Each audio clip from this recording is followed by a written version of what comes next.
बच्चों मैट्रिसेस और डिटर्मिनेंट एक ऐसे टॉपिक हैं, आप कोई से भी ईयर का जेई का पेपर उठा के देख लीजिए, उसमें आपको हर शिफ्ट में एक या दो क्वेश्चन आराम से देखने को मिलता है। ठीक है, तो आप देखिए जेई 2025 में आपको डिटर्मिनेंट से रिलेटेड एक क्वेश्चन आया हुआ है जिसमें लिमिट का भी यूज है।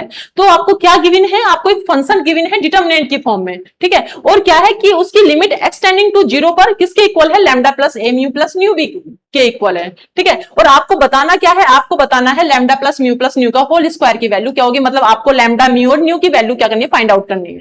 ठीक है, तो आपको ये फंक्शन गिवन है और ये लिमिट है, तो हम क्या करते हैं, लिमिट एक्सटेंडिंग टू 0 इस फंक्शन पे अप्लाई कर देते हैं। जब इस फंक्शन पे अप्लाई करोगे, एक्सटेंडिंग टू 0 अप्लाई करोगे, तो जहां जहां पे एक्स होगा वहां पे लिमिट आपकी ऑपरेट हो जाएगी। कहां पे आपने इधर लेफ्ट में ऑपरेट किया, फिर आप राइट में ऑपरेट करोगे, तो ये तो कांस्टेंट है, तो इस पे करोगे तो यहाँ पे limit extending to 0 sin x upon x हो जाएगा, ये सारा कांस्टेंट है। फिर सेकंड रो में आपकी अप्लाई होगी तो यहाँ पे लिमिट आ जाएगी, और फिर आपकी थर्ड रो में यहाँ पे आ जाएगी। और आपको पता है जो लिमिट, ये क्या है, एक स्टैंडर्ड वैल्यू होती है। Limit extending to 0 sin x upon x किसके इक्वल होता है, आपका 1 के इक्वल होता है।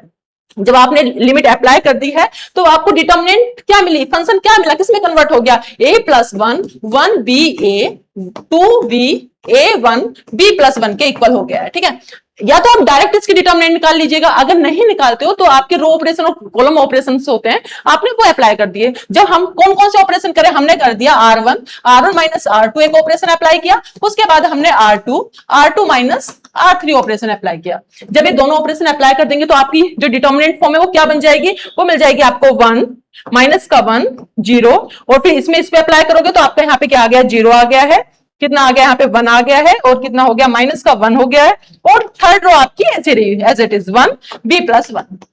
अब आप इसकी डिटर्मिनेंट निकालो भाई, आप इसकी डिटर्मिनेंट निकालते हो तो आपको क्या मिला, आपको मिलता है 1 बी प्लस 1 प्लस का 1।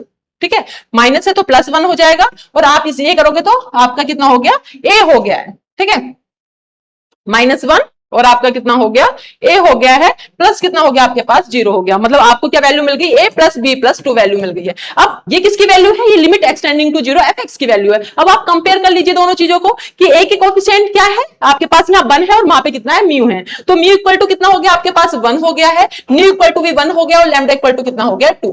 अब आपको तीनों की वैल्यू मिल गई, अब आप इसकी वैल्यू निकाल लीजिएगा, 2 प्लस 1 का होल स्क्वायर, मतलब आपको कितना मिल गया, 4 का स्क्वायर। कितनी वैल्यू आ गई आपके पास, 16, जो कि कौन से ऑप्शन में है, ऑप्शन नंबर डी में। अच्छा सा क्वेश्चन था, ये क्वेश्चन तभी होगा जब आपको लिमिट वाला कॉन्सेप्ट क्लियर होगा और डिटर्मिनेंट वाला कॉन्सेप्ट क्लियर होगा। तो इस तरीके के क्वेश्चंस देखने के लिए अपने चैनल को फॉलो कीजिएगा। Thank you.